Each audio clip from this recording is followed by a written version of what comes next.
Bueno, la clase de hoy trata sobre páncreas endocrino. O sea, y hago esta aclaración del páncreas endocrino porque el páncreas justamente es una glándula mixta, ¿sí? Es decir, tiene una doble función. Una función exócrina, que la cumple básicamente liberando enzimas digestivas eh, hacia el intestino, digamos, hasta la segunda parte del duodeno, para contribuir justamente a la digestión, como digo. Y esta función exócrina la cumple una parte específica del páncreas que se llaman los acinos pancreáticos, ¿sí? Pero después tenemos otra parte, digamos, otra función que cumple el páncreas, que es la endocrina, que es básicamente cumplida por los islotes de Langerhans, que son básicamente cúmulos celulares, ¿sí? En el páncreas, que liberan ciertas hormonas, como son la insulina, el glucagón y otras como la somatostatina. Y en eso nos vamos a enfocar hoy, ¿sí? No en la parte exocrina, pero no dejen de recordarlo porque el páncreas tiene esta doble función y ambas son relevantes. Bien, entonces, vamos a hablar ahora específicamente del islote de Langerhans. Como ya les dije, es un cúmulo celular, ¿sí? Son muchas células que están juntas, pero están de una forma determinada, distribuidas, ¿sí? No es lo mismo, por ejemplo, una célula beta, que está en una ubicación más bien central. Bueno, como comentario les comento, la célula beta es justamente la que libera insulina, que es la hormona que nos compete en esta clase, es la más importante. Después, más en la periferia, como les decía, teníamos la célula alfa, que libera glucagón. Y luego tenemos las células delta, que tienen una distribución más bien asimétrica, central y periférica también, que libera somatostatina. Luego también les quería comentar, además de esta distribución de célula beta central y célula alfa periférica, el tema de la irrigación capilar, ¿sí? O sea, obviamente son cúmulos celulares que están irrigados como todos los tejidos de nuestro cuerpo, pero lo interesante acá es ver la dirección de la sangre, por eso lo puse con flechas, que es básicamente centrífuga. Es una irrigación que va del centro, es decir, ese capilar central, hacia la periferia. Y otro aspecto que les quiero comentar, que ya van a ver por qué se lo estoy contando, son las uniones en hendidura. Estas rayitas azules que les puse son básicamente uniones que permiten la comunicación entre dos células, entre el líquido intracelular de una célula y otra, ¿sí? Circundante, cercana a la célula inicial. Entonces, estos componentes, las uniones en hendidura intercelulares y el flujo sanguíneo centrífugo sumados, permiten una regulación parácrina de la secreción de estas hormonas que les mencioné al principio. No sé si se acuerdan, pero al principio del curso hablamos de lo que era una regulación parácrina, porque diferenciamos lo que es endocrino de parácrino, exócrino, que son un montón de definiciones a tener en cuenta, pero acá la que quiero que les quede es el tema de lo parácrino.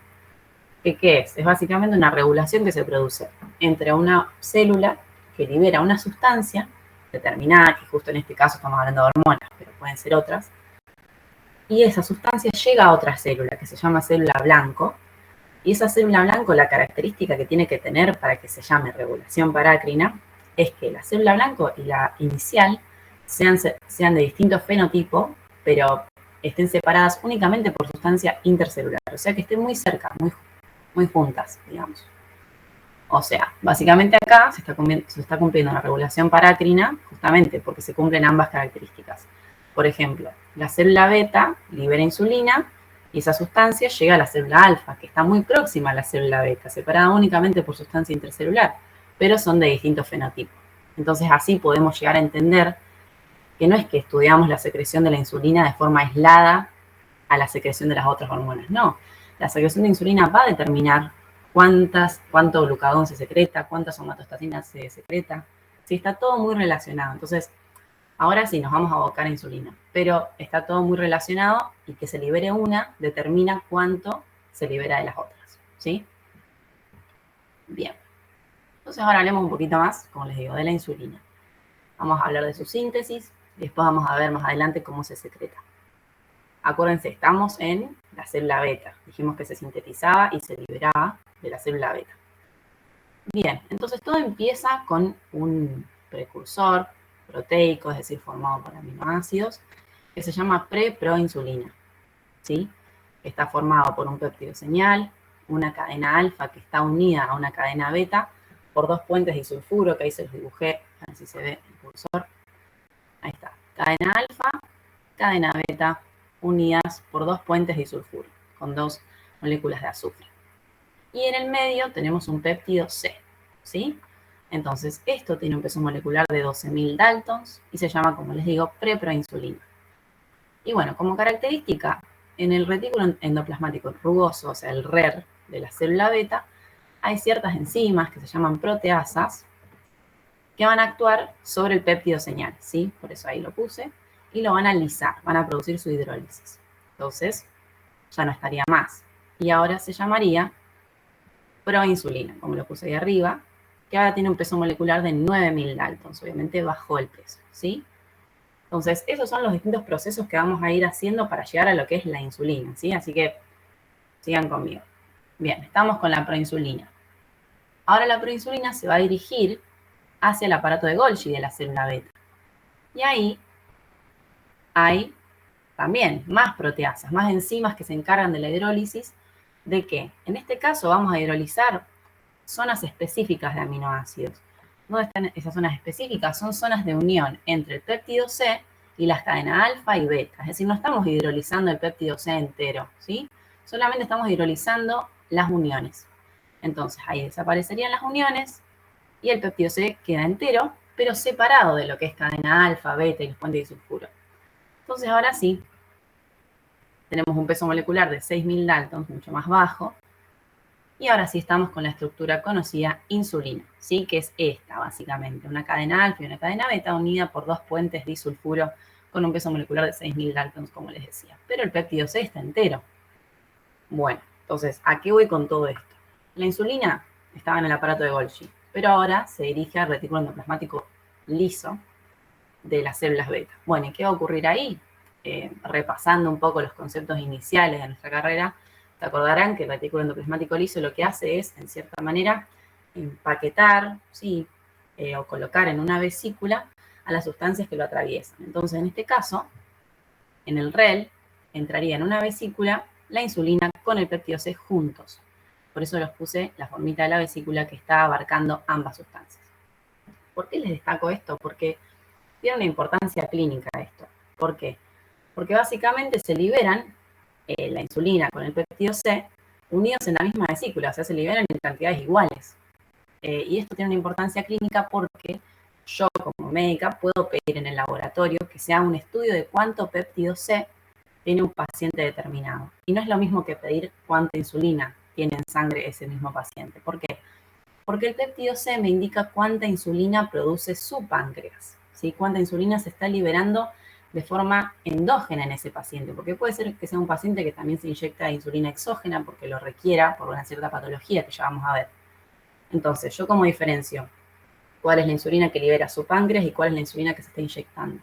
Y no puedo, entonces tengo que medir el péptido C.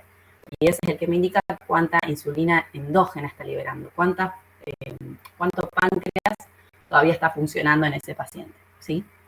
Entonces, esa es la importancia clínica y está bueno acordarse todo el proceso de síntesis para entender cómo el péptido se queda entero y la insulina también.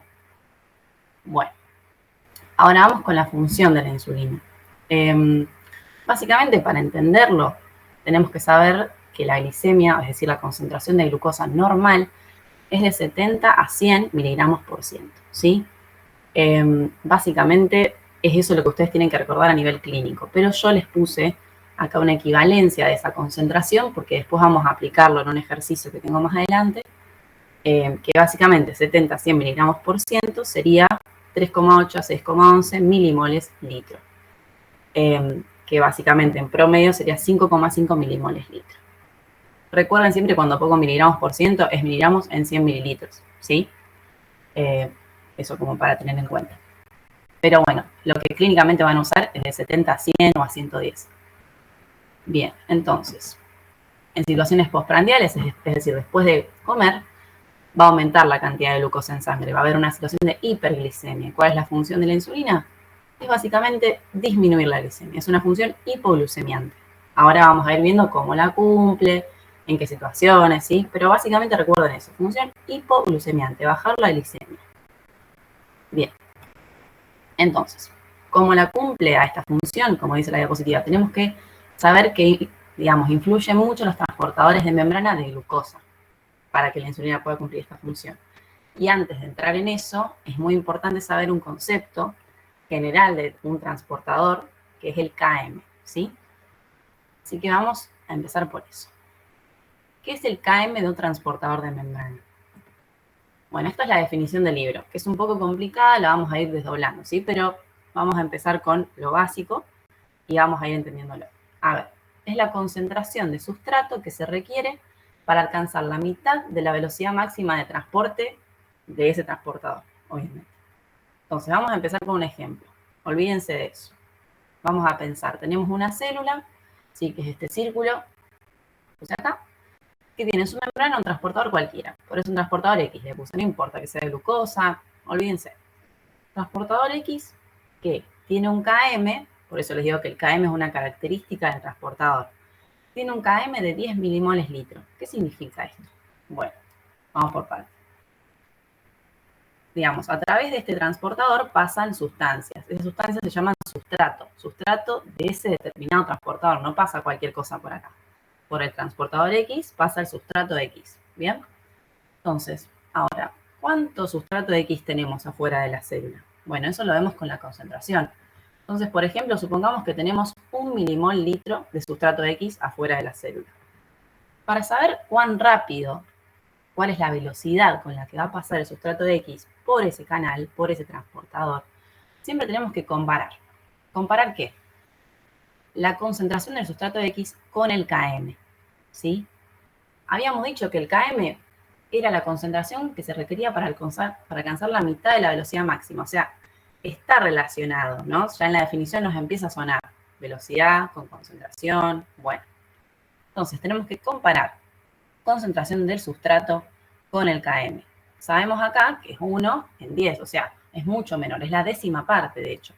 Entonces la velocidad de transporte va a ser baja. Ahí va a pasar bien lento, espero que se vea en el video, pero bueno. Ahora, supongamos que el sustrato X aumenta de concentración y tenemos ahora 10 milimoles litro de concentración. Comparamos 10 con 10, es lo mismo. ¿Sí? Es decir, aumentó mucho más, se aproxima mucho más a la velocidad máxima de transporte de ese transportador X. Entonces va a pasar mucho más rápido. Ahora, supongamos que aumenta aún más la concentración, comparamos 30, 10, supera ampliamente el KM, entonces va a ir rapidísimo esta vez. ¿Sí? Bueno, entonces básicamente lo que les quiero ilustrar con esto es que la concentración del sustrato X define en relación con el KM la velocidad con la que va a pasar el sustrato X a través del transportador X, ¿sí? Esto tiene una importancia, después lo vamos a ir viendo con los transportadores de glucosa y en la síntesis de insulina. Entonces, conceptos fundamentales para cerrar lo que es el KM, obviamente si les queda alguna duda, sé que es un tema complejo, no tengo problema de contestarles. Pero bueno, habíamos dicho que esa era la definición del libro, pero básicamente la concentración de sustrato determina la velocidad de transporte a través de ese canal, a través de ese transportador. ¿Cómo? Mientras más cerca esté la concentración del sustrato al KM del transportador, mayor va a ser la velocidad de transporte, como fuimos comparando siempre concentración con KM. Y ahí vamos viendo, si es menor, es más baja la velocidad, si es mayor, es más alta la velocidad. Otra forma de pensarlo, bueno, el KM del transportador relaciona, claro, la concentración del sustrato con su velocidad de pasaje a través de ese canal. Bueno, espero que haya quedado claro. Bien. Ahora sí, apliquémoslo a los transportadores de glucosa. Tenemos distintos transportadores de glucosa que son GLUT 1, 2, 3 y 4, se llaman así. Están en distintas partes del cuerpo, no están todos en una misma célula. Yo lo puse así en una manera ilustrativa, ¿sí? Pero cada célula específica según su ubicación y según su función va a tener uno u otro expresado en su membrana, ¿sí? Son mecanismos de difusión facilitada, ¿sí? Básicamente porque es un mecanismo pasivo en el que la sustancia utiliza a una proteína, que en este caso son los transportadores GLUT, para ingresar a la célula. Bien, entonces retomemos un poco. Recordemos lo que habíamos hablado de la glicemia, que era la concentración normal de glucosa en sangre, que es de 5,5 milimoles litro. Tomen este número, es el que me interesa. Esto, olvídense. 5,5, ¿sí? Entonces, acá tengan en cuenta algunas cosas. Glicemia, acá lo tenemos, 5,5 milimoles litro. Y después fíjense que cada GLUT tiene su KM específico. GLUT 1,25, GLUT 2,5. Entonces, ¿por qué les digo esto? Porque de vuelta, vamos a hacer la misma actividad que hicimos recién con el transportador X. solo que ahora tenemos transportadores definidos. Vamos a comparar la concentración de la glicemia, perdón, la concentración de la glucosa o glicemia con los km de cada transportador y vamos a ir viendo cuán rápido pasa la glucosa por ese transportador en particular. Vamos a ir comparando concentración con km, ¿sí? Bien, entonces, vamos por ejemplo con el GLUT1. El GLUT1, como les digo, no está en todas las células, aunque está ampliamente distribuido. Está en el endotelio vascular, está en los fibroblastos, es decir, todo lo que es tejido conectivo, y en los glóbulos rojos, es decir, tiene una amplia distribución. Tiene un Km de 25 milimoles litro y si comparamos 25,5, vemos la glicemia, es decir, la concentración del sustrato, es mucho menor, es la quinta parte. Entonces, la velocidad de transporte de la glucosa va a ser bajísima. Fíjense que ahí lo puse bien lento, como pasa la glucosa. Y esto es lo que garantiza que no se consuma mucha glucosa, porque justamente estas células están muy ampliamente distribuidas. Si se consumiera mucho, entraríamos en hipoglucemia. Entonces esto se llama un consumo basal de glucosa, es decir, hay un consumo pero es muy bajo, ¿sí? Bien, después por otro lado pasemos al GLUT2, el segundo. Tiene un Km acá, bueno, perdón, primero vamos a ver dónde está. Están en las células alfa y beta del páncreas, que son las que vimos al principio, que están en el islote de Langerhans. Están en los enterocitos y en el túbulo contorneado proximal a nivel renal, riñón, ¿sí? Bien. Y acá tenemos que comparar de vuelta Km con concentración. 5 y 5,5. Bueno, están muy cercanos, son muy parecidos. Entonces, ¿qué nos indica esto? Bueno, no solo que la glucosa va a pasar rápidamente a través de este canal, sino también que al estar tan cercanas el Km con la concentración de glucosa, nos indicaría en cierta forma que si aumenta la concentración de glucosa, aumentaría la velocidad de transporte también, ¿o no? Y si baja la concentración de glucosa, también se transportaría más lento, es decir, bajaría la velocidad de transporte. ¿Esto qué nos indica? O sea, básicamente la velocidad nos está indicando en cierta forma cuánta glucosa hay afuera. Esa es la característica que te da el hecho de que sea tan cercano la glicemia normal con el Km, ¿sí? Entonces, por eso podemos decir que el GLUT2 actúa como un sensor, ¿sí?, de la cantidad de glicemia extracelular. Entonces, eso es muy importante porque justamente son células que tienen que saber cuánta glucosa hay afuera. La célula beta, por ejemplo, tiene que saber cuánta glucosa hay afuera de la célula para saber cuánta insulina libera. ¿Entienden? Bueno, así que eso por un lado. Igual ya lo vamos a ver mejor. Pero básicamente saber que la velocidad en este caso está directamente relacionada con cuánta glucosa hay afuera. Bien, vamos con el GLUT3. El GLUT3 está en el sistema nervioso a nivel, como les digo, neuronal y tiene un Km muy bajo, un Km de 1. Si lo comparamos con la glicemia, la supera ampliamente la glicemia al Km. 5 veces lo supera. Entonces la velocidad de transporte va a ser rapidísima.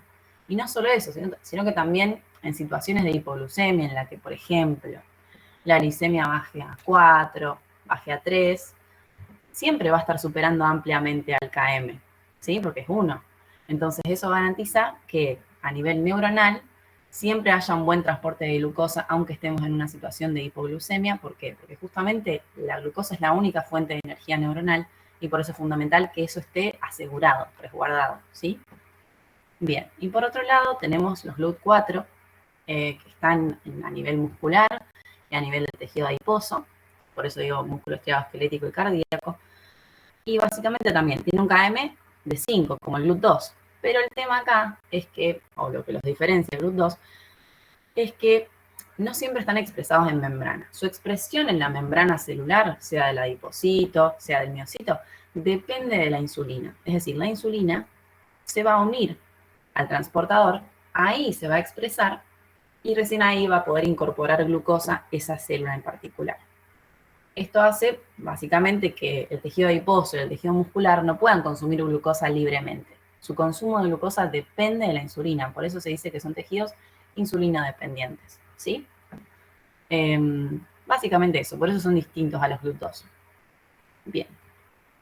Bueno, y acá hay otro mecanismo de transporte de la glucosa junto con sodio. El cotransporte, no me quiero meter mucho en lo que es transporte en sí, es un tema más físico. Pero bueno, saber que no es lo mismo una difusión facilitada que un cotransporte. En el cotransporte ya estamos hablando de un mecanismo que requiere una energía y básicamente la energía que utiliza es la energía del gradiente de concentración, es decir, la diferencia del sodio, ¿sí? Entonces, la glucosa perdón, ahí está. La glucosa va a utilizar al sodio para entrar a la célula.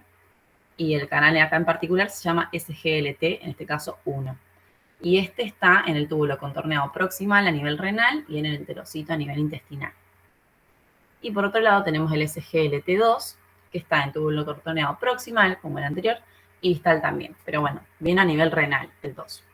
Y también la glucosa pasa en conjunto con el sodio. Bien, estos son los mecanismos de transporte de la glucosa, ¿sí? Difusión facilitada, cotransporte. Y ahora sí vamos a vernos un poquito más relacionando, ¿sí? Lo que es síntesis de insulina, que es lo que vimos al principio de la clase, también relacionándolo con los canales de glucosa y cómo eso determina la secreción de insulina, porque necesitamos ambos factores, ¿sí? Obviamente su síntesis y obviamente ir sabiendo cuánta glucosa hay afuera de la célula, porque eso define cuánta insulina vamos a sintetizar en la célula beta. Bueno, entonces vamos con este gráfico que lo tienen en el libro, ¿sí? Lo único que voy a hacer es simplemente como elaborarlo un poco más y quizás hacerlo más didáctico si se quiere, para que lo vayan siguiendo ahí si quieren. Entonces, primero ir teniendo en cuenta esto. Estamos en la célula beta, ¿sí? ¿Se acuerdan? El islote de Langerhans, las células bien centrales, estamos ahí. Estamos adentro de una célula beta. Ok. Tenemos los GLUT2 expresados en su membrana. ¿Se acuerdan que habíamos dicho que estaban las células beta, las células alfa, ¿sí? Bueno, entonces, en su membrana está expresado el GLUT2 abierto.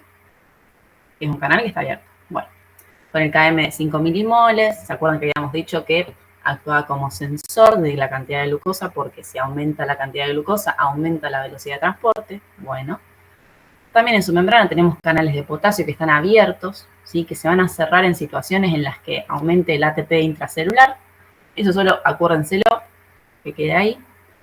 Y por otro lado tenemos canales de calcio también en su membrana, pero que en situaciones basales, o sea, cuando no se está liberando insulina, están cerrados. ¿Sí? Son canales de calcio cerrados, pero que son voltaje dependientes. ¿Qué significa esto? Que cuando haya un cambio de voltaje, por ejemplo, no sé, un aumento de cargas positivas intracelulares, que sería una situación de despolarización o hipopolarización, se abrirían, ¿sí? Pero no es el caso. Ahora estamos en una situación basal, célula beta, GLUT2 abierto, canal de potasio abierto, que se va a cerrar en caso de que aumente el ATP, canal de calcio cerrado, que se va a abrir en caso de que cambie el voltaje. Esa es la situación basal. Ahora, supongamos que no estamos en una situación basal, que la glucosa aumenta, por eso puse la flechita para arriba. Estamos en una situación postprandial. Nos comimos un chocolate, obviamente la glucosa va a aumentar, no va a ser más de 5 milimoles, va a aumentar. Pero como dijimos, el GLUT2, si la glucosa aumenta, empieza a transportar más rápido la glucosa, que eso no pasa en cualquier canal. Específicamente en los GLUT2, por esa cercanía entre la glicemia normal y el KM de ese canal. Bien, entonces, glucosa aumenta la velocidad de pasaje a través del GLUT2 y por lo tanto, obviamente, aumenta la glucosa intracelular, ¿sí? Obvio. Entonces, el aumento de glucosa intracelular, ya eso de por sí, es un estímulo para todos los procesos de transcripción y traducción, que son los que vimos al principio de la clase. Es otra forma de decir que básicamente se sintetiza insulina a partir de la preproinsulina, que después pasa a ser proinsulina, ¿se acuerdan todo eso? Bueno, eso es todo lo que está ocurriendo acá, en lo que es transcripción y traducción. A partir de eso se sintetiza insulina y se empaqueta en el REL, ¿se acuerdan? El retículo endoplasmático liso, con el péptido C. Los dos juntitos salen, son secretados en conjunto en cantidades iguales. Y eso es lo que vimos, ¿se acuerdan? Y de ahí la importancia clínica del péptido C, porque ahí estamos viendo cuánta insulina libera la célula beta de ese paciente, del páncreas de ese paciente, ¿sí? Bien. Ahora volvamos un poco para atrás. Estábamos acá, con el aumento de glucosa intracelular que dijimos que estimulaba todo esto. Bueno, también obviamente el aumento de glucosa intracelular hace que se desencadenen todos los mecanismos de oxidación de esa glucosa, de procesamiento, a partir de lo cual podemos obtener energía. Entonces, obviamente, los resultados finales de esa oxidación son el dióxido de carbono y el ATP, que obviamente aumenta la concentración del ATP, y no sé si se acuerdan, pero habíamos dicho que los canales de potasio se iban a cerrar si aumentaba el ATP intracelular, y bueno, acá justamente lo que está pasando. Aumentó el ATP, se cerró el canal de potasio, entonces ahora el potasio que estaba saliendo tranquilamente, libremente hacia el medio extracelular, ahora no va a salir más, y se va a empezar a acumular adentro de la célula. Y el potasio sabemos que es un catión, es una sustancia que tiene una carga positiva. Entonces ahí justamente se está acumulando carga positiva dentro de la célula. Entonces eso produce un cambio en el voltaje celular, en la membrana. Entonces eso se llama hipopolarización y eso dijimos que iba a abrir los canales de calcio. ¿Se acuerdan que eran voltaje dependientes que estaban cerrados y se abren en casos de despolarización? Entonces ahí el calcio, afuera de la célula, empieza a entrar. Entra, aumenta a nivel intracelular y también va a estimular, por eso esta flechita, va a estimular la secreción de insulina con el péptido C. Y acá quiero hacer una pausa, porque no es lo mismo esta forma de estimulación de la secreción de insulina, la del calcio, que la de la glucosa intracelular. ¿Por qué? Porque este mecanismo, perdón, vamos a ir al de la glucosa. El de la glucosa estimulaba todo un mecanismo de transcripción, traducción de la preproinsulina, proinsulina, que es lo que vimos al principio. Es un mecanismo mucho más lento y que depende de lo que son los genes, ¿sí? Depende justamente de la transcripción y traducción genómica. Por eso se llama mecanismo genómico este, ¿sí? Mecanismo genómico de síntesis de insulina, el de la glucosa intracelular.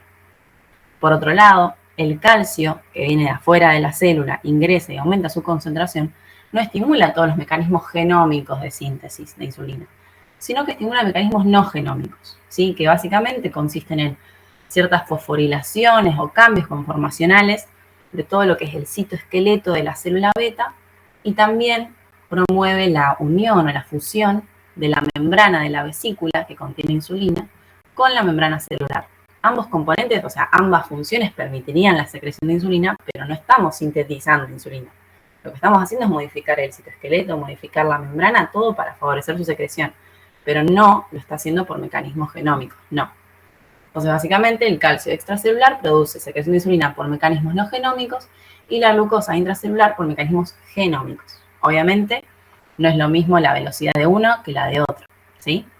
Un mecanismo genómico lleva mucho más tiempo y un mecanismo no genómico es mucho más rápido. Simplemente estimular la secreción de lo que ya estaba sintetizado antes. ¿Estamos? Bueno, entonces eso como para tenerlo en cuenta. Y ahora tengamos en cuenta también que hay ciertos factores, ciertas sustancias que pueden influir en la secreción de insulina.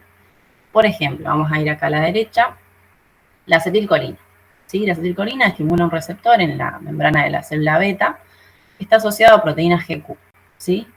Y esto ya lo vimos al principio del curso, digamos, todos los mecanismos corriente abajo, pero básicamente se estimula, por medio de esta estimulación de la proteína GQ, la liberación, perdón, vamos a decir acá, la liberación de calcio que está contenido en el retículo endoplasmático rugoso de la célula beta.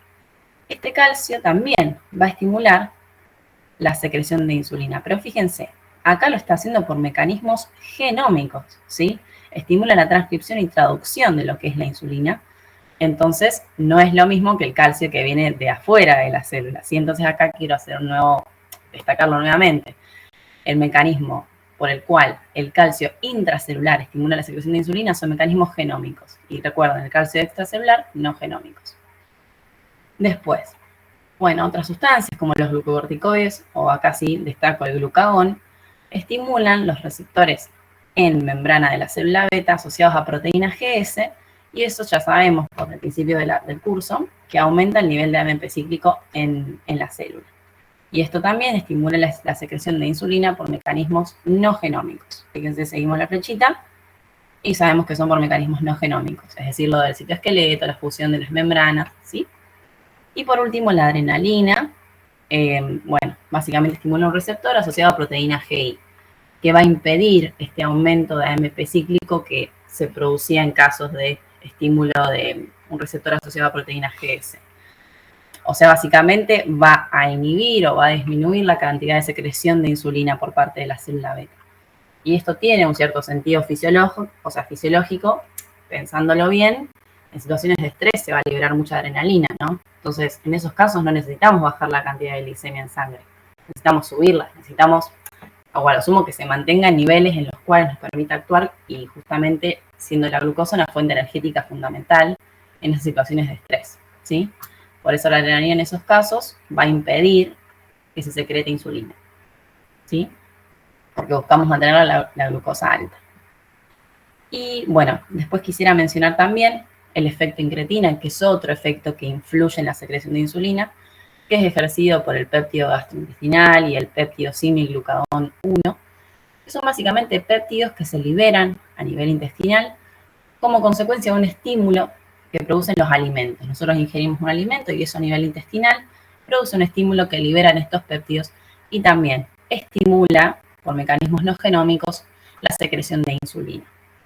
Es decir, fíjense cómo esto también determina que la liberación de insulina sea a demanda. Es decir, no se va a liberar en cualquier momento, se va a liberar en situaciones que nuestro organismo lo requiera, situaciones de hiperglicemia que generalmente son postprandiales, ¿sí? Por eso también el tema del estímulo alimentario a nivel intestinal que produce justamente el efecto incretina. Bien, y después también quisiera mencionar, acá este grafiquito que vemos acá es básicamente la secreción de insulina en el tiempo. Los primeros 5 minutos postprandial, es decir, justo después de que terminamos de ingerir un chocolate, por ejemplo, se produce una secreción en pico de insulina, ¿sí? Justamente muy veloz. Y luego de estos primeros 5 minutos empieza a disminuir la velocidad de secreción. Fíjense, a medida que pasa el tiempo se va liberando cada vez menos insulina hasta que se produce una meseta, ¿sí? Una meseta de liberación de insulina. A lo que voy con esto es que en los primeros 5 minutos se liberan de forma tan rápida la insulina porque justamente ya hay reservas de secreción, ya hay reservas de insulina que fueron sintetizadas previamente y estos primeros 5 minutos están utilizando insulina de reserva y por lo tanto son los mecanismos no genómicos que se activaron, ¿sí? Son los mecanismos rápidos que no requieren la síntesis de insulina desde cero, desde el precursor hasta llegar a la insulina, ¿se entiende? Son mecanismos no genómicos por los cuales la insulina se libera rápidamente porque ya estaba sintetizada. Ahora, esta segunda mitad, que vemos la meseta y una velocidad de secreción de insulina mucho más lenta, ahí sí, estamos utilizando mecanismos genómicos que son mucho más lentos, ¿sí? Entonces, eso básicamente explicaría por qué inicialmente tenemos un pico y después ya se va amesetando y va bajando la velocidad de secreción.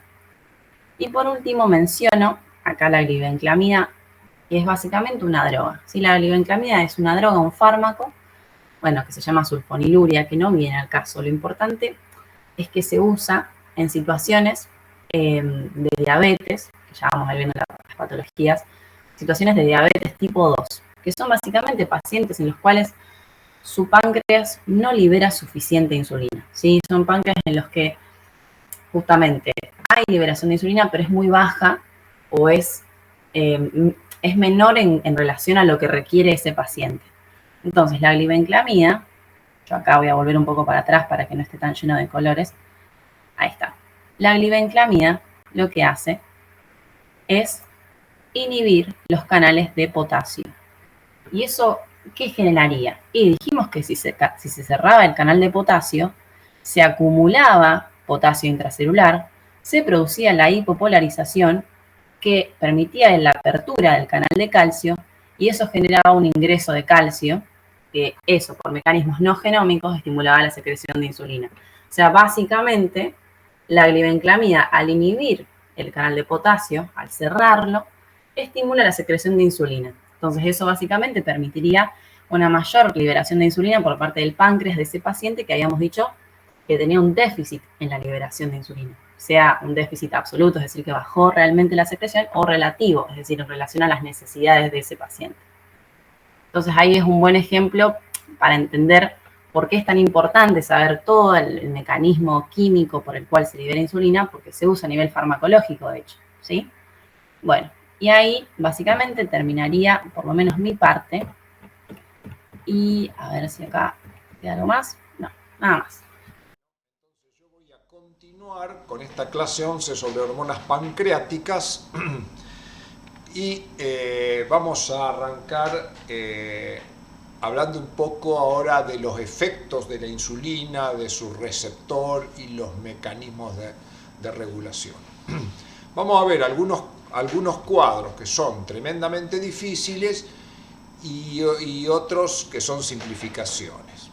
Lo más importante siempre es quedarnos con las simplificaciones y recurrir a lo difícil cuando uno tiene que explicar algún mecanismo, como por ejemplo cuando uno dice, bueno, quiero estudiar el efecto de una droga, bueno, a ver dónde actúa para poder entender mejor sus mecanismos de acción. Pero digamos, este cuadro que tenemos acá, voy a poner un lapicito acá,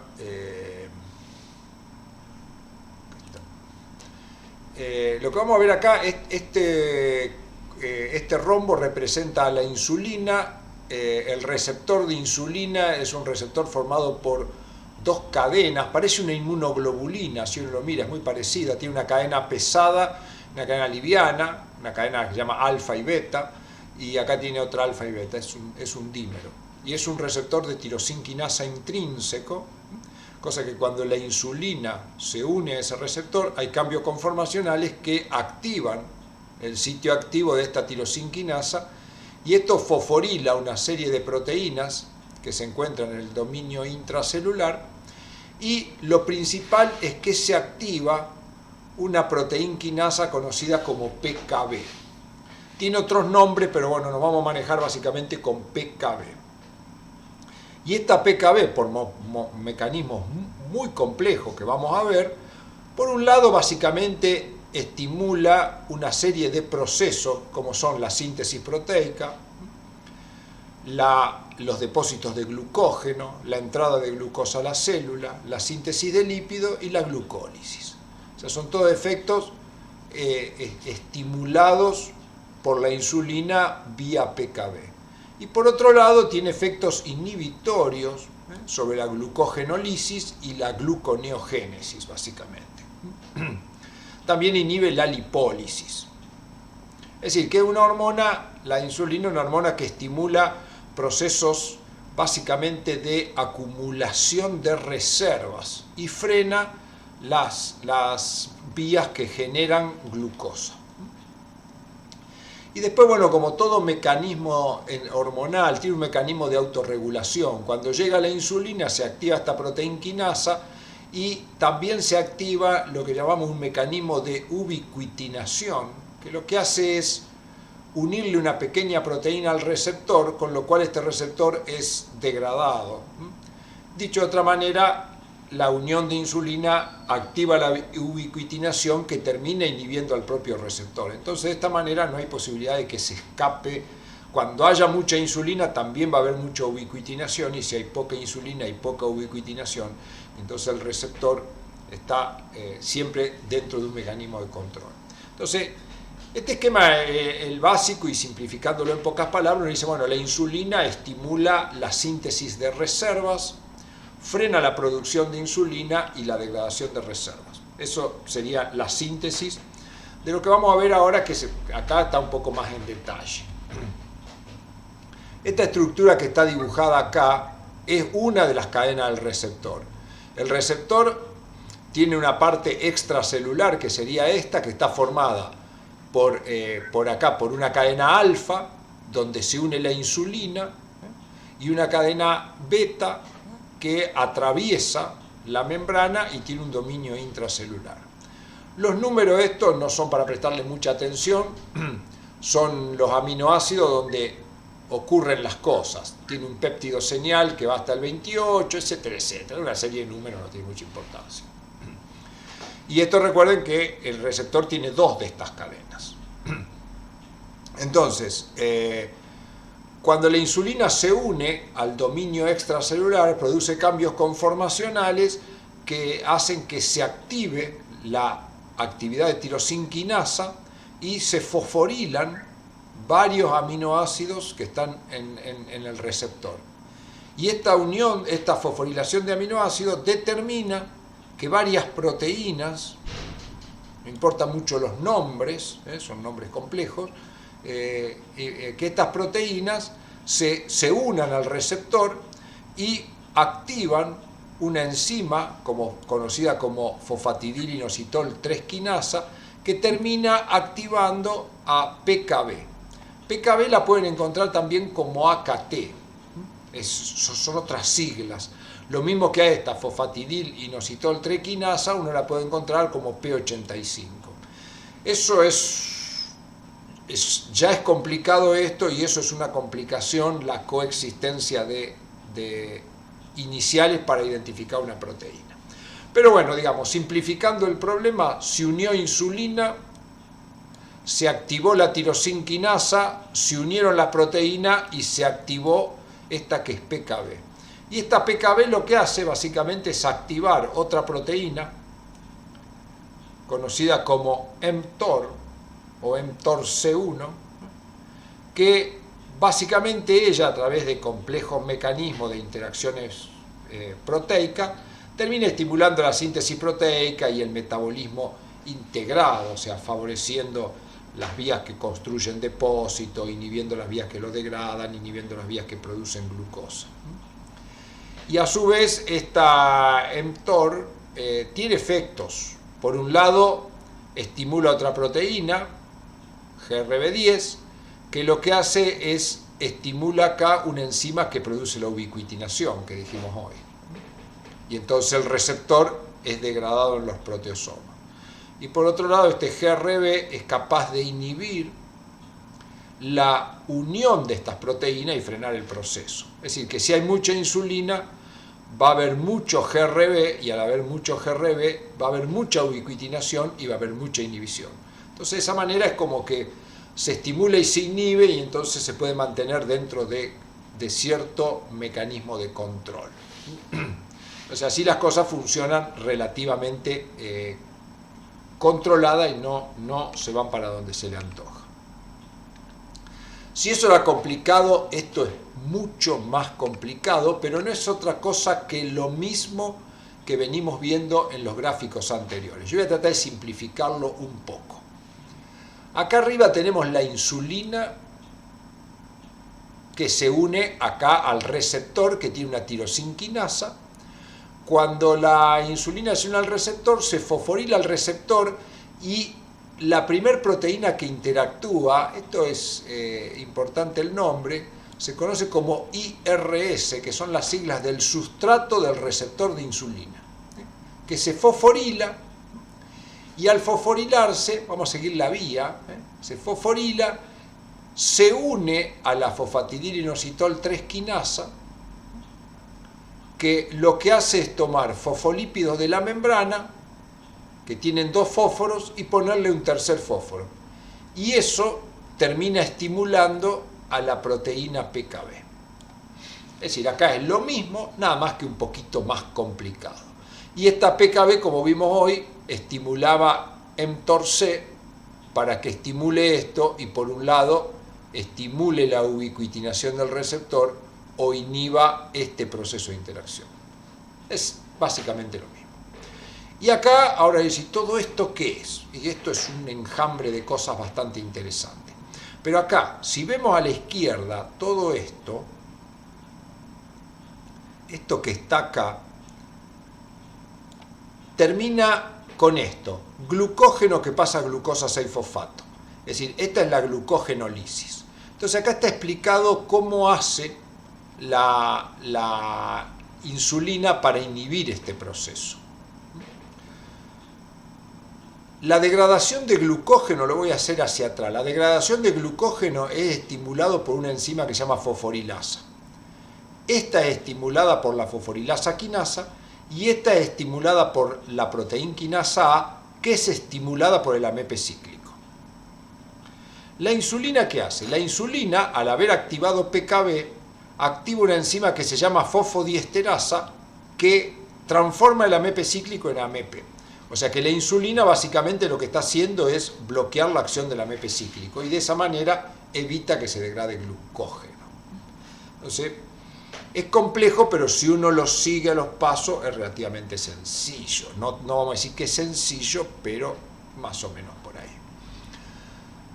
Otro efecto de la insulina es aumentar los depósitos de lípido. ¿Cómo lo hace? Acá lo podemos ver. Para aumentar los depósitos de lípidos es importante tener adipocitos. Entonces la insulina lo que hace es estimula los adipocitos. Lo vamos a hacer otra vez hacia atrás.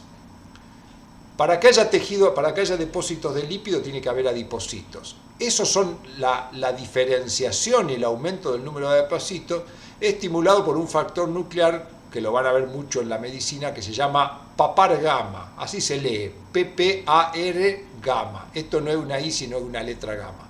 Y se lee así medio rápido, papar gamma. Entonces la diferenciación de adipocito está estimulado por papar gamma, pero esto está inhibido por una proteína que se llama FOXO. Y lo que hace PKB es fosforilar a FOXO, con lo cual no puede hacer efecto sobre papar gamma. Entonces, cuando está PKB activo porque hay insulina, podemos decir que se inhibe FOXO. Por lo tanto, no hay inhibición de papar gamma y se estimulan los adipocitos.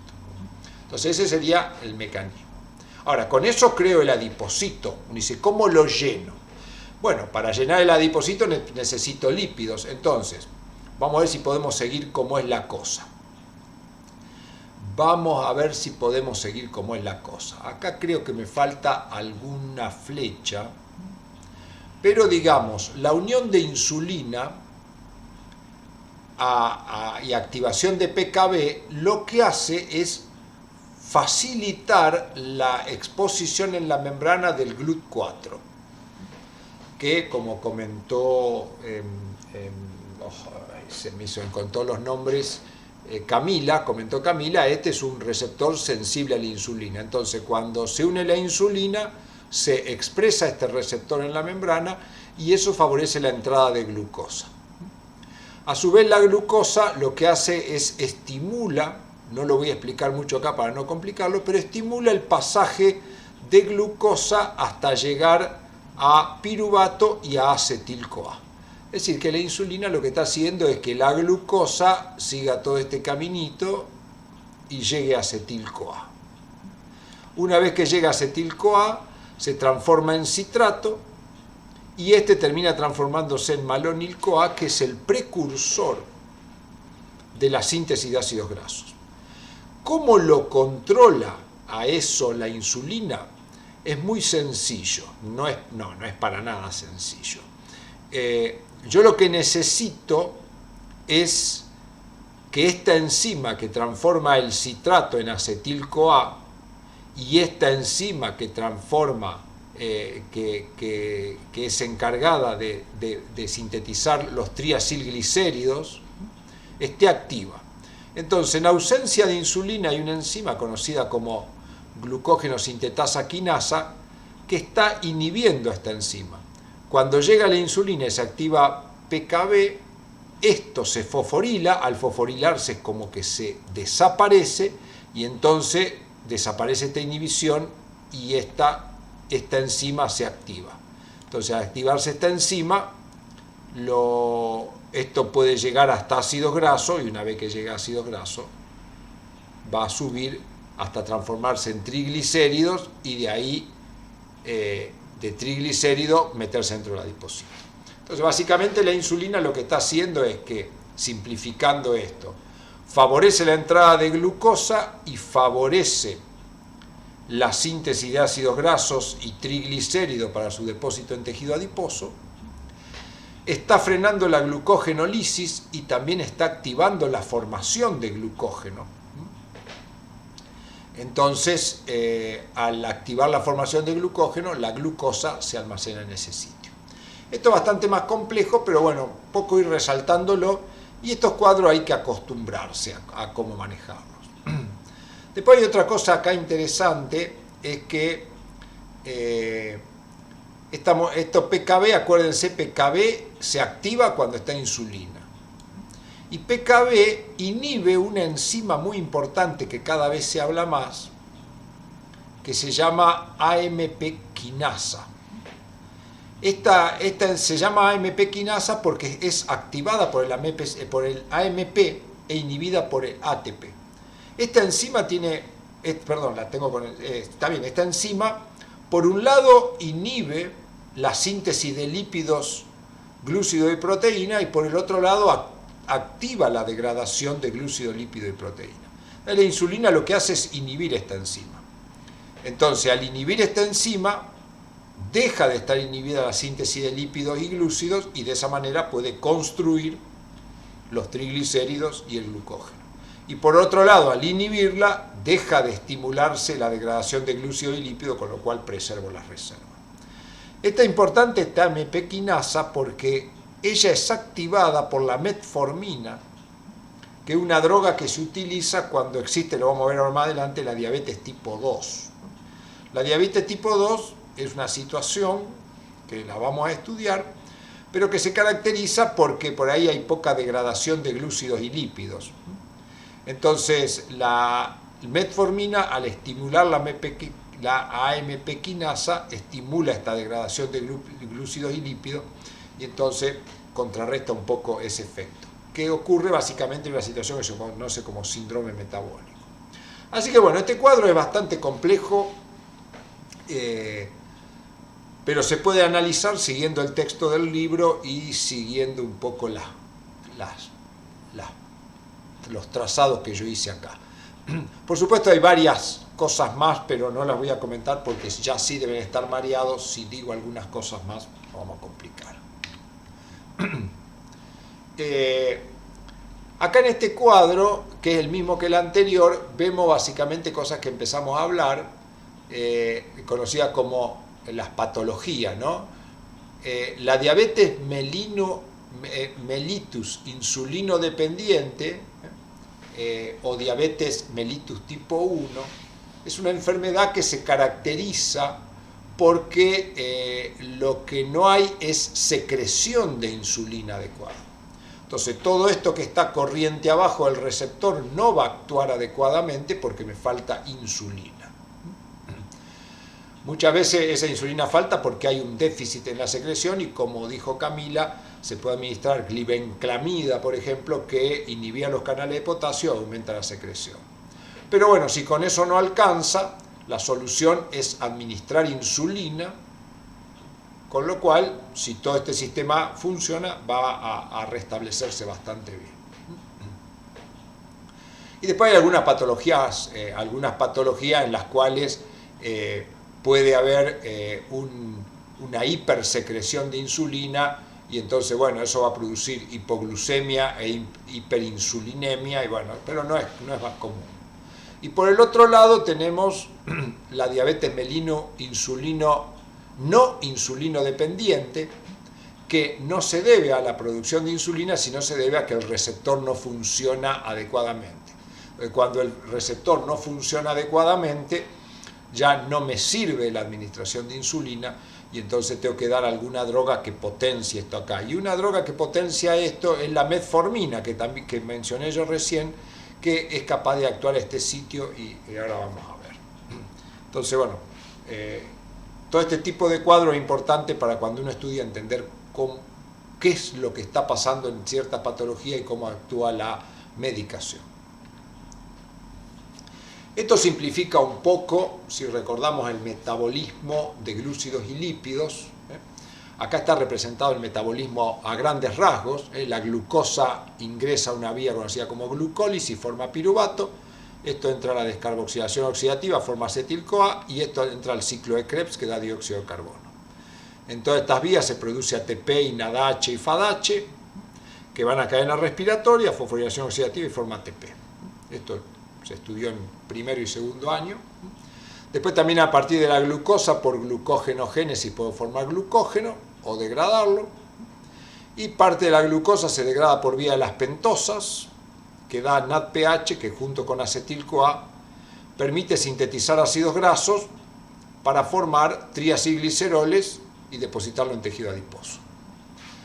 Entonces, acá en este cuadro, lo que está resaltado en color gris son las vías que estimulan la insulina. Y lo que está en línea de punto, como esto, son las vías que inhiben. Entonces vemos que en presencia de insulina lo que está activado es todo el proceso de degradación hasta dióxido de carbono, y lo que está activado es todo el proceso hacia la síntesis de triacilglicéridos y depósito en tejido adiposo. También la insulina lo que activa es el pasaje de aminoácidos a proteínas y estimula la síntesis proteica. Por eso es clave en el proceso de crecimiento que la insulina esté en valores normales. Si la insulina es defectuosa, el crecimiento no es adecuado, porque perdemos una gran cantidad de nutrientes y no podemos generar energía adecuadamente. Entonces este cuadro simplifica bastante bien las cosas, y básicamente consume glucosa así y consume glucosa así, hasta sintetizar triacilglicéridos. Y consume glucosa acá por glucogenogénesis para formar glucógeno, pero impide que se degrade el glucógeno e impide que se produzca la lipólisis de los triacilglicéridos. Muy bien. Bueno, volvamos a este esquema que simplifica todo lo anterior. La insulina se une al receptor y esto estimula los transportadores GLUT4 que hacen entrar glucosa a la célula. Básicamente estas células son las células del tejido adiposo y las células del músculo, donde tiene mayor acción la insulina. Entonces entra la glucosa y acá se deposita como glucógeno si estamos en el músculo, y si no, se degrada hasta acetil-CoA y genera triglicéridos si estamos en el tejido adiposo. Por supuesto, también la insulina estimula estos procesos, ambos en el hígado.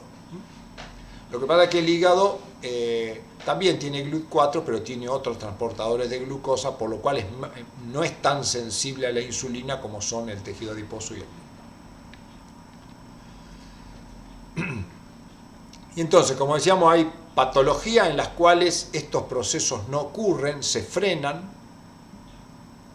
Eso produce un aumento de la glucosa en sangre, y ese aumento de la glucosa en sangre es el que trae los efectos adversos, indeseables, podríamos decir, de la falta de acción de la insulina, que son efectos crónicos que van acumulando daño a lo largo del tiempo y que llevan a situaciones graves. La falta de acción de la insulina lleva a complicaciones importantes que ahora vamos a ver cuáles son, o molecularmente cómo se explica.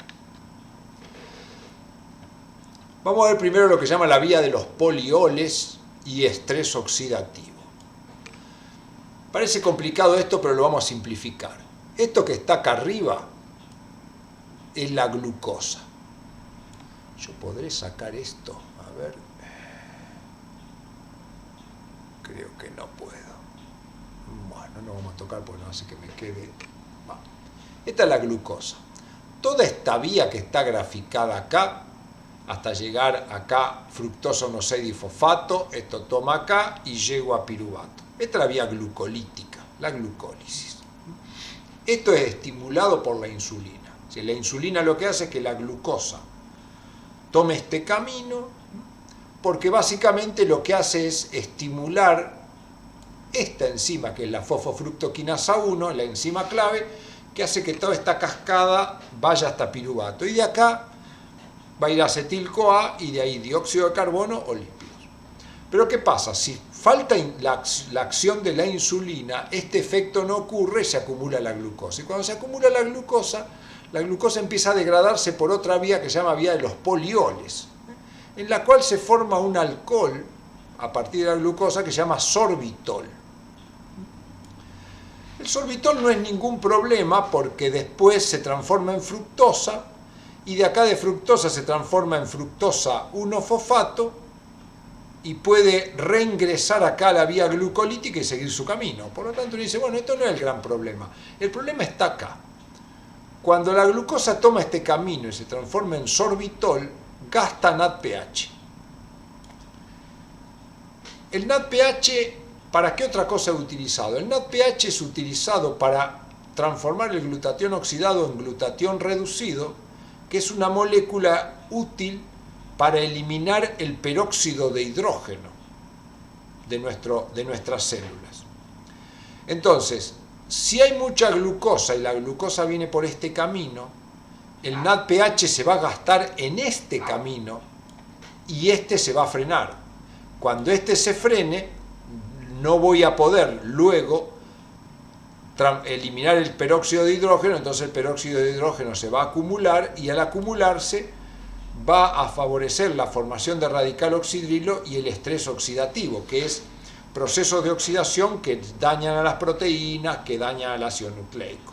Entonces, podríamos decir que uno de los efectos indeseables, adversos y perjudiciales de la falta de acción de la insulina es el aumento del estrés oxidativo, que el aumento del estrés oxidativo lleva en general a necrosis o apoptosis celular, es decir, a la pérdida de funciones. Otro efecto, acá tengo otra vez, esto está simplificado, esto es otra vez la vía glucolítica, estimulado por la insulina, porque actúa básicamente estimulando a nivel de esta enzima. Si la insulina falta, la vía glucolítica se frena acá, y entonces al llegar a fructosa 6-fosfato se puede derivar formando una serie de compuestos que no importan mucho los nombres estos intermedios, sino que lo que importa un poco es este nombre, o esta molécula. Se forma una molécula conocida como UDP-N-acetilglucosamina 1-fosfato, que tampoco es importante el nombre, lo importante es que esta molécula es capaz de agregar moléculas de glucosa a las proteínas. Entonces así se forman proteínas glicosiladas. Al glicosilarse la proteína, como toda proteína que yo le pego algo y no estaba previsto para que lo tenga pegado, le va a cambiar la estructura terciaria y esa proteína va a perder funciones. Y esto ocurre en gran medida, por ejemplo, en las membranas basales de los vasos sanguíneos. Por eso una complicación importante de la diabetes, ya sea tipo 1 o tipo 2, es que se producen alteraciones a nivel de la microcirculación, y eso termina llevando a que hay ceguera porque los vasos sanguíneos de la retina están en malas condiciones, hay mala circulación en las piernas, con lo cual muchas veces terminan con amputaciones, o hay problemas de microcirculación a nivel del riñón, con lo cual produce insuficiencia renal y así sucesivamente.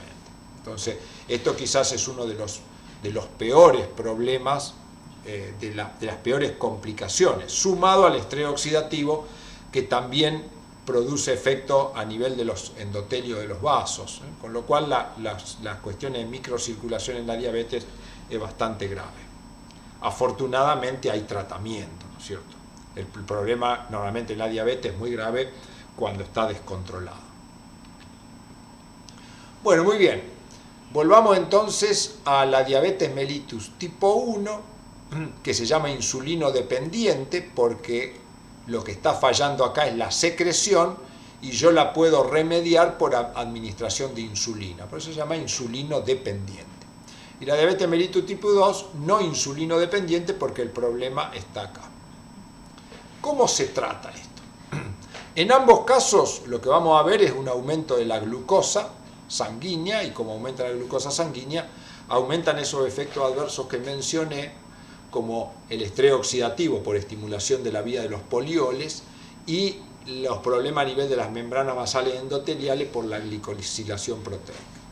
Entonces, si la diabetes mellitus es insulino dependiente, cosa que se diagnostica porque lo que voy a tener son bajos niveles de insulina, entonces el tratamiento es la administración de insulina exógena, es decir, inyecto insulina, como es una proteína no la puedo dar por boca porque las enzimas lo degradarían, entonces la tengo que inyectar. Y vamos a ver ahora que hay varios tipos de insulina. Está la insulina regular, que tiene la estructura que mencionó Camila, una cadena alfa, una cadena beta unida por puente disulfuro. Y hay de origen porcino, de origen bovino y de origen humano. Se llama insulina regular. Esta insulina porcina y bovina, a pesar de que no son de la misma especie, funcionan bien con el receptor humano, por lo tanto se pueden utilizar. Pero obviamente la recomendable es la humana, que se obtiene por técnicas de ingeniería genética.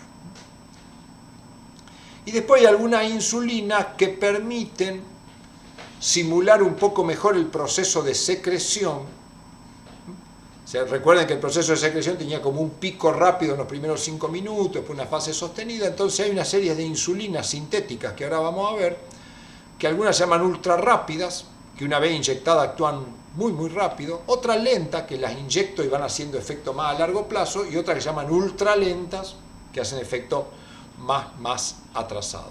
la combinación de estos 4 tipos de insulina, junto con tecnología que permite medir la glucosa en sangre de manera continua y bombas que la inyectan, permiten un tratamiento más o menos bueno, y a esa combinación del sensor y la bomba se lo conoce como páncreas artificial. ¿Y qué pasa con la diabetes mellitus tipo 2? Bueno, acá no me sirve de nada administrar insulina porque el defecto está acá.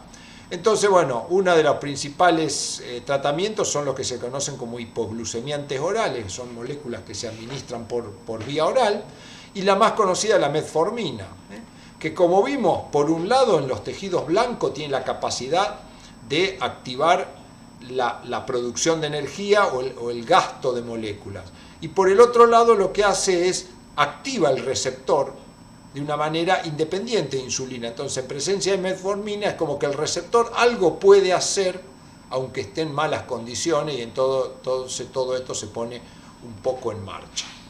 Entonces, esos son básicamente los 2 mecanismos.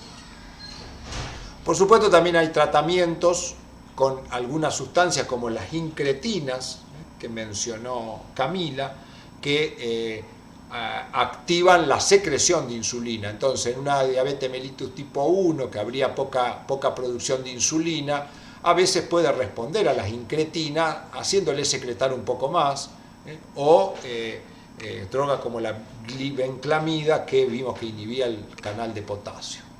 Entonces, son posibilidades de tratamiento. Vamos a entrar un poco en ver cómo son estas insulinas. Esto que tengo dibujado acá arriba es la insulina regular, que está formada por una cadena beta, una cadena alfa, unida por 2 puentes disulfuro. De acá, de este pedazo, es que se habría eliminado el péptido C. Esta es la que llamamos insulina regular. Tiene una cadena alfa y una cadena beta. Esta insulina regular, cuando yo la administro a través de una inyección subcutánea, empieza a actuar más o menos a los 60 minutos, tiene un máximo de acción a las 3 horas y tiene una duración de 6 horas. Entonces la tecnología, la ciencia ha creado insulinas que se llaman rápidas, que actúan más rápido que esto. Y uno dice, ¿cómo hizo para crearla? Y muy sencillo. Si la hizo por técnica de ingeniería genética, modificando ciertos genes y cierta estructura, pero si esta es la insulina regular, lo que hizo, por ejemplo, es acá en los aminoácidos 28 y 29 de la cadena beta, donde había una prolina y una lisina, en uno de los casos la invirtió. Y con eso logró que en lugar de tener 60 minutos para la acción, puedan actuar en 15, que el pico esté a las 4 horas y que la duración sea un poco más corta. Entonces, son técnicas que modifican la estructura primaria de la proteína. Esta que se invirtió y se puso lisina y prolina, comercialmente se conoce como Lispro. Después hay otra que se conoce como aspartica. ¿Por qué? Porque acá donde había una prolina, ahora se puso un aspartato, y de ahí viene el nombre, aspartica. Y hay otra que se llama glulicina, todas son rápidas, que uno dice, ¿por qué se llama glulicina? Y bueno, porque acá donde había lisina, ahora hay glutamato, y acá donde había asparragina hay lisina. Entonces ahí viene el nombre glulicina. Entonces, son recursos que la terapéutica tiene cuando uno necesita hacer bajar la glucosa muy rápido, administra esta y sabe que van a actuar muchísimo más rápido. Hay otras que se llaman intermedias, que están entre la regular y las más lentas. Estas insulinas son iguales que la regular, pero se le agrega zinc y protamina, que es una proteína, y entonces lo que hace es agregarlas, formando unas partículas más grandes que tardan a nivel subcutáneo más tiempo en liberar las moléculas de insulina. Entonces eso hace que la acción, que era 60 minutos, pase a 120, aproximadamente, por supuesto. El pico máximo de acción, que era a las 3 horas, pasa a las 8 y la duración son 16 horas. Estas se llaman insulinas intermedia o insulina NPH, el nombre que uno la encuentra en el mercado. Y después tenemos la insulina de acción prolongada, que permiten mantener un nivel de insulina a lo largo del tiempo. Fíjense, con esta teníamos una duración de 6 horas y acá la duración es de 24 horas. Y más o menos el resto, el inicio de los 60 minutos, esto es igual, y no presenta pico porque durante todo el día, no presenta máximo porque durante todo el día se mantiene constante. Hay dos tipos principales, la glargina y el detemir, que también consisten en cambio en aminoácidos. Acá donde había una asparragina va una glicina, y acá en el aminoácido 30 se agrega 31 y 32, que son dos argininas. Y de ahí viene el nombre, glicina y arginina le pusieron glargina, un nombre derivado un poco de las modificaciones. Y la detemir es igual, nada más que acá se le coloca una lisina, y en esta lisina de la posición 29 se le corta la treonina y acá se le coloca un ácido graso. Y entonces estas dos estructuras permiten que se asocien entre sí, se liberen más lenta del espacio intercelular, del espacio subcutáneo, y entonces tienen una acción mucho más prolongada. Esto está disponible en el mercado, son más caros, no está para digamos, la forma más barata de tratamiento es con la insulina regular. Pero bueno, quienes tengan buenas obras sociales, buena asistencia médica o una cantidad de dinero adecuado pueden acceder a todo este tipo de insulinas especiales que, combinadas con las bombas de inyección de insulina y los sensores de glucosa, permiten una vida casi normal de un diabético. Muy bien. Bueno, vamos a ver algunas cosas referidas a glucagón.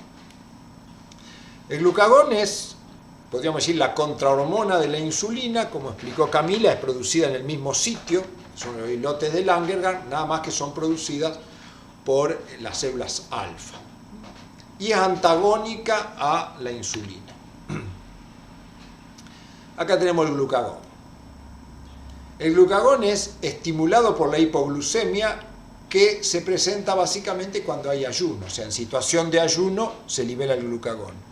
En etapa postprandial, que hay hiperglucemia, se estimula la insulina, pero se inhibe el glucagón. Ese sería el mecanismo de control. Y sus órganos blancos más importantes son el hígado y el tejido adiposo. En el hígado estimula la glucogenólisis y la gluconeogénesis, con lo cual libera glucosa justamente para o sea, estas vías lo que van a hacer es contrarrestar justamente la hipoglucemia, porque el hígado tiene la capacidad de brindar glucosa hacia la sangre. Y a su vez activa la lipólisis para que salgan ácidos grasos y provea energía al resto de los tejidos, porque el glucagón está actuando básicamente en estado de ayuno, entonces necesita energía en el resto de los tejidos. Entonces, bueno, acá está simplificado básicamente cómo lo hace. El glucagón, por un lado, estimula la lipasa sensible a hormonas en el tejido adiposo, con lo cual degrada triglicéridos y ácidos grasos, y estos ácidos grasos van a ser utilizados básicamente por el músculo esquelético que necesita energía. Por otro lado, el glucagón a nivel del hígado estimula la glucógeno fosforilasa, que es la enzima que degrada glucógeno hasta glucosa, la que va a ser volcada a sangre y va a permitir proveer de energía fundamentalmente al sistema nervioso, que necesita niveles de glucosa importantes. Y por el otro lado va a activar la formación de glucosa. ¿Cómo hace esto? El glucagón inhibe un regulador alostérico que se llama fructosa 2,6-difosfato, que inhibe a la enzima fructosa 1,6-bifosfato-fosfatasa. Entonces, al inhibir el inhibidor, esta vía se activa. Entonces, sin nombres raros, recuerden, el glucagón estimula la lipólisis produciendo ácidos grasos en el tejido adiposo, estimula la producción de glucosa por el hígado degradando glucógeno y estimula la formación de glucosa por gluconeogénesis, apoyando el aporte de glucosa hepático. Eso sería en síntesis. Como siempre, esto es bastante más complejo. Esto dice lo mismo que el anterior, pero bastante más complejo y habla un poco del receptor. El receptor de glucagón está en la membrana plasmática de las células, donde se une el glucagón, que es una proteína. Y es un receptor asociado a proteínas de tipo GS que tienen unido GDP. Cuando se une el glucagón, se desplaza el GDP, se une a GTP y esto estimula la adenilato ciclasa, que es una enzima que forma AMP cíclico. Y el AMP cíclico estimula a la PKA. En síntesis, el glucagón estimula PKA. ¿Y la PKA qué hace? Y bueno, por un lado, estimula una serie de enzimas que terminan estimulando a la fosforilasa, que es la que degrada glucógeno a glucosa 6-fosfato, y como en el hígado hay enzimas que capaz de sacarle el fósforo, produce glucosa a la sangre. O sea, siempre decimos, en síntesis, ¿cómo es? Bueno, el glucagón a través de receptores de membrana estimula PKA, que produce la degradación de glucosa, obviando un poco la serie de pasos. Y por otro lado vimos que estimulaba la gluconeogénesis, es decir, por otro lado lo que hace el glucagón es estimular esto. A partir de piruvato, de aminoácidos, de otras moléculas, genera glucosa 6-fosfato, que esta glucosa 6-fosfato puede generar glucosa. Uno dice, bueno, ¿y cómo lo hace? Bueno, también a través de PKA. La PKA lo que hace hay una enzima reguladora que se llama fosfofructoquinasa fructosa bifosfatasa. Es una enzima que tiene dos funciones, que lo que hace básicamente es estimula que esta enzima se fosforile. Y cuando esta enzima se fosforila, lo que hace es estimula que este regulador alostérico se transforme en fructosa 6-fosfato. Y este regulador alostérico lo que hacía era frenar la vía acá, fíjense. Este regulador alostérico frenaba la vía acá, con lo cual impedía la formación de glucosa. Entonces, cuando llega el glucagón, vamos a seguir la línea, cuando llega el glucagón se activa PKA. Al activarse PKA, esta enzima se transforma en este proceso, que activa este proceso, y entonces se elimina el regulador alostérico, porque pasa a fructosa 6-fosfato, y al eliminarse el regulador alostérico, entonces desaparece esta inhibición y se forma glucosa. Como siempre, las cosas son bastante complejas. Bueno, este esquema es parecido al que vimos para la insulina. En presencia del glucagón están estimuladas las vías que están en color gris, que ya venimos diciendo. Por un lado se estimula la lipólisis, vamos a hacer línea roja, se estimula la lipólisis, que genera ácidos grasos, que van a la beta oxidación, que generan acetil-CoA, y de acá va a tener dos caminos: o va al ciclo de Krebs o se van a cetogénesis. Al ir al ciclo de Krebs producen ADH, FADH para que genere ATP. Por el otro lado está estimulada la gluconeogénesis, que se puede hacer a partir de aminoácidos o a partir de lactato, que va a terminar generando glucosa. Y por otro lado se estimula la degradación de glucosa por glucogenólisis, que da glucosa. O sea que son diferentes esquemas de qué es lo que está pasando en presencia del glucagón, que siempre, para cuando lo estudiamos, no debemos olvidar que es contrario a la insulina. Entonces, muchas veces uno dice, bueno, con que haya estudiado insulina, el resto ya lo puedo razonar y sacar con bastante facilidad. Bueno, y eso es todo lo que tengo para mostrar.